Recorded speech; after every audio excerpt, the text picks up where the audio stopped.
Hi guys, today I'll be reacting to the new Loki Rework. I am really curious to see how it is, and I woke up at 6 a.m. for this, so let's go.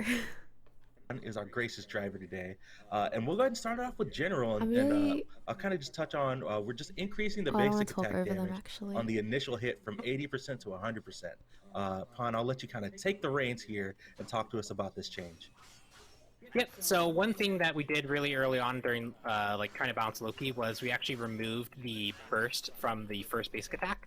That was because he could in-hand cancel, and that burst was just really, really high. So we took away a lot of the power of the in-hand cancel. But because this kit has different functionality now, we feel like he doesn't need that arbitrary penalty on him anymore. And he was really the only character in the game that had that kind of arbitrary penalty. For sure. Cool. So as we start talking about the passive, I think the best way to kind of go about this is just talk about some of the new abilities and how the passive intertwines with those new abilities. So first off, before we hop into those, let's talk about Vanish just a little bit. Of course, this was all explained kind of in the blog post that we put out earlier in the year. But Loki, of course, will now fade into stealth. But now, if Loki takes damage while he is stealth, he's now going to be revealed for a short time. Finally. Yes. So you can see right here, I hit the Loki. There we go. Oh, that's cool. If he stealths, he will actually go, you'll see him for a little bit, and if you hit him with any sorts of damage, he'll be a little bit revealed. Good players are familiar with tracking the damage numbers. This little bit of extra visibility will help players learn that mechanic without giving too much away for the Loki player. For sure. So just a short amount of time, if he takes damage while he is in stealth, he's got the little shadowy aura that appears in place of his actual model. Cool. All right, let's go ahead and let's talk about It's really good. Decoy you can see which direction he's going to be running into agonizing vision. So Decoy, no longer going to be the ability. It is being made into a new ability called agonizing vision. And Pon, what's going on with this one? Oh my god. Yep, so Agonizing Vision is now, rather than a dot that a deployable that aggroes minions and then does an explosion, it does damage over time to anyone standing in it, and reducing the damage they deal when they're poisoned. Additionally, if they stay too long in it, they become blinded, and you can actually benefit from behind you with any direction. So you can see I'm actually getting the behind you bonus damage, even in front of this Odin after he's been blinded. And just so you can kind of see the blind, we'll have the Loki over here graciously cast it. It definitely obscures your vision, but you can still see things. So you can still make things, but you might miss things in the chaos of a fight. That is interesting. That's way stronger than the sharing the poison that he has been, it's been dripping on his face. Now it's your turn to have a little bit of what he's been going through. And one awesome note here as well. That's gonna annoy me so much when I'm yeah, I was just gonna say one awesome note as well is that all the skins have been updated with all these different things, and seeing the different effects and different post-process effects is a really cool job done by the effects team. For sure, I didn't even think about that. This one is really strong. All those. I like the idea that we were able to bring in lore ties, which traditionally Loki's base kit actually didn't really have super strong lore ties what he does in lore, but this lets you kind of see what he went through and underwent, and just the vision of seeing it, you feel that pain, so it's like shared pain. You understand more where Loki's coming from. Definitely. You can empathize a little bit with the Loki player, is what you're saying. Yep. For sure. All right, let's talk about aimed strike, now flurry strike. Loki is now going to unleash a flurry of daggers, 5 strikes really quickly. Pon, if you want to show off the ability and if you guys want to go into what's going on. Yep, nice. So aim strike specifically, when one of the problems that Loki had previously was he could stealth onto someone, auto attack, and then use aim strike to get that immediate reset to do another burst of damage. And that burst window was very hard to deal with. It was very hard to understand what was even happening to you. So now it's more of a longer duration channel clear ability that does damage if you can stay on the target longer. So it's 5 rapid strikes into a final big wind-up strike that slows and does more damage. And you can also see a cool interaction is from the front, I do normal damage, and from the back, I do behind you damage. So this ability not only synergizes with the passive now, and is better clear for jungle or wave clear, but it also, if you do something like this where you blind someone, you can get the behind you proc from the front. So there's a lot more kit synergy inside the base kit itself. Oh, I love that. Yeah, so there's a lot of things. There's like we're saying, there's this kit synergy with these new abilities. Is also removing the frustrations, right? It's again the stuff with the blog post. So now the new 2, it's not there to taunt enemies. It's there for a completely different aspect. The new 3, it's not this instant strike of damage. It's spread out over time, giving enemies the ability to actually Aegis it. You know, we're just trying to slowly remove those things that made it frustrating to play against Loki, but giving him new things to help him out with instead. For sure. And I mean, it's not to say that, you know, the new Flurry Strike doesn't deal a whole lot of damage, no, especially it if you got the hurts. behind you procs. If you get the full channel off, especially from behind you, it does some damage. So try and interrupt Loki, try and get away. Use your Aegis to avoid the final hit, especially if you can. Loki's still very lethal, that's for sure. For sure. Well, speaking of being lethal, let's go ahead and talk about Assassinate, the ultimate ability. So Assassinate, it's gonna pretty big adjustments here. It's now a kind of like 2-part ability with a teleport and into a secondary hit that now does an AoE stun. And I'll let Pawn take it away and show it off, and we'll talk about it. Yep, so you can see he does the very similar things that he did before, where he actually teleports onto a target. You can aim it, you can teleport anywhere you want to, and when you lock on the target, you do an initial bit of damage. This initial bit of damage, rather than stunning like it previously did, now cripple, so the target can't leap away immediately. But most of the damage and the harder CC is actually on the follow-up hit. So you can see him do the kind of like wind-up cone into the big strike. These are the things that you want to try and avoid or Aegis or try and beats to get out of.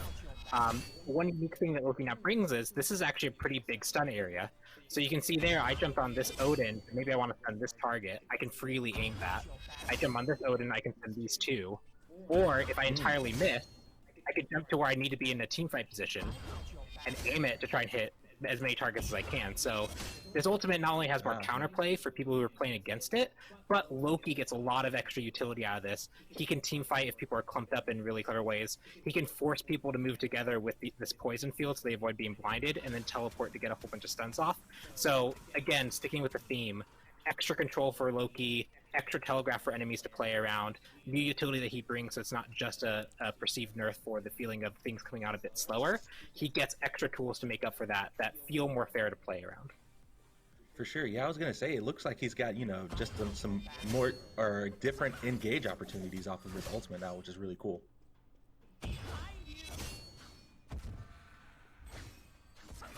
Upon showing off the kit just a little bit more. So as you're doing that, guys, now that we've gone through kind of most of the rework and what's going on, where do you guys see Loki now post the 7.10 update? Where do you think his playstyle is going to be, and what do you guys recommend? So we've messed around a lot because we know that the place that he currently plays right now is kind of like this weird solo or supporty build because his jungle clear isn't quite good enough, and he uses like his split pushing. We've played him around in the solo lane, we played him in the support role, we played him in the jungle, and with this extra clear from Flurry Strike being a pretty effective clear tool, the 2 also being an effective clear tool because now it's not a pet, it actually benefits from things like Assassin's Blessing. His wave clear is a little bit more consistent. You can kind of brawl with people and not just rely on decoy, but I do think he's going to fall mostly to the jungle role. Cool. What about you, Clumsy? Yeah, I feel similarly. We've given him tries and playtests both in the jungle role and solo. I think one of our primary goals was definitely to make sure that he can thrive in the jungle, and I would say that would be the best place for players to give him a try in. Just like Pon said, the abilities 3 and 2 can now clear the jungle pretty effectively, where previously, you know, each one had a different purpose. And his gank potential is still extremely high. It may not be as much of in a burst, but over time it's probably actually doing even more damage. And then he can carry that over into the late game. That's the most important thing. You don't feel as singularly, you know, closed down when you've used all your abilities and that one person has left the battlefields on like 1 HP. You can actually contribute more to the fight with this new Loki playstyle. For sure. Well, I am super excited for this rework, and I can't wait for the rest of the community to get their hands on the new kit, try it out, and tell us what they think. But another thing that I can't wait for the community to get their hands on is actually with this rework, we are introducing a new Loki recolor that is called Stealth Slayer. You guys might have seen it on the patch badge or on social media. We teased it out. But this recolor is going to be a standard recolor. You guys will be able to get it for favor or for gems, or for the first week of the update after it launches, you'll be able to earn the skin for free after getting 2 first wins of the day. So definitely cool. celebrating the Loki rework with an awesome new recolor. And I love the card art, but let's go ahead and take a look at the turnaround here to get a better look at what the model is going to look like. And That I is love the pretty. whites and blues here. What do you guys think? Just that's so a very clean. I strong love it. skin. I like this one a lot. I really like it actually. I Definitely. really look like it. good. I'm I'll not use even the into new rework rework. skins that much, but this one actually For looks sure. pretty nice. Yep. I was going to say the exact same thing. Going to look good while you play with the new rework. Definitely looking super awesome. Well, that wraps it up for the Loki rework, guys. Do you guys Okay. free after getting 2 first wins of the Let me day? just reverse So back here so you have something that I to can't look at wait while for I'm the community to talking. get. When you All right. So my thoughts. I really like what they did with Loki. The biggest thing with Loki for me is that, like, I actually did not hate the old one. Please don't come for me for saying that. But he was pretty useless. Like, I remember when I used to get him in assaults, I always thought, oh gosh, I have Loki in assaults. There's not much I can do for him in team fights. Like, his team fight game was so weak. Like, he just went in, went out, but he either could have, most Loki players that I played with either died or they just couldn't get the kill off. But there are really good Loki players.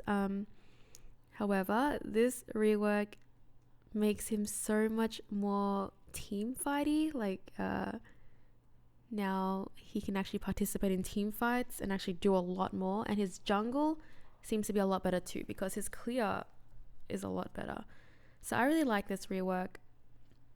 I'm really excited to play him because I actually do like Loki. I haven't told anyone, but I do like Loki. I will miss his old kit in a way, but in terms of like viability and meta and stuff, it wasn't the best or great even. But now I think he's more viable in Conquest, which is one of my main game modes that I play, like Conquest and Joust, but mostly Conquest. So I can't wait to try him in the jungle. I think it's going to be super fun. I'm a really bad jungler, so I always liked his stealth for the safetiness of it, and it's good that he still has it, but it's good that you can still counter it really well. So that's my thoughts. And if you want the new Loki skin as well, make sure you play the game within the week that it is released. I think they said win 2 games. I think that's how you get the new skin. But yeah, what are your thoughts? Let me know in the comments down below, and I would also like to know if you think they should rework any other gods for the future. That is all for today's video. I thank you very much for watching. I hope to see you again for the next one, and I will release a guide for Loki as soon as possible. Bye!